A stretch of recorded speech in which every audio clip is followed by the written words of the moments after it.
ज़कात उस शख्ص पर वाजिब है कि जो 52.5 तोला चांदी रखता हो या जिसके पास 52.5 तोला चांदी के बराबर रकम हो जो इसकी ज़रूरत के अलावा हो,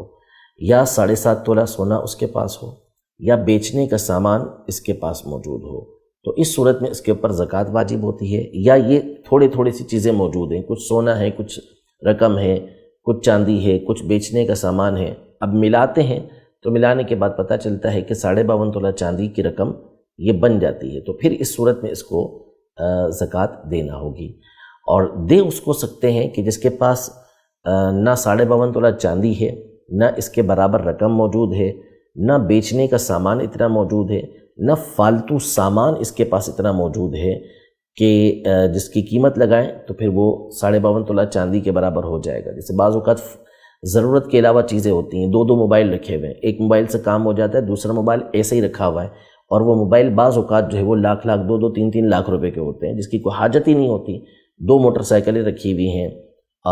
2 कारें रखी हुई हैं, एक से ज़रूरत पूरी हो जाती है, दूसरी की कोई ज़रूरत नहीं है। तो अब ऐसी जो चीज़ें हैं इनकी मौजूदगी के अंदर इसको ज़कात दे नहीं सकते, अगरचे कि इन चीज़ों के ऊपर ज़कात लाजिम नहीं होगी क्योंकि बेचने की चीज़ें नहीं हैं, लेकिन ज़रूरत के अलावा हैं, ज़ायद हैं, तो ऐसी सूरत में ऐसे शख्स को ज़कात दी नहीं जा सकती। इसी तरह किसी के पास सोना 7.5 तोला से कम है, लेकिन ज़ाहिर है कि वो 52.5 तोला चांदी की रकम के बराबर हो जाता है, तो उसको भी ज़कात नहीं दे सकते।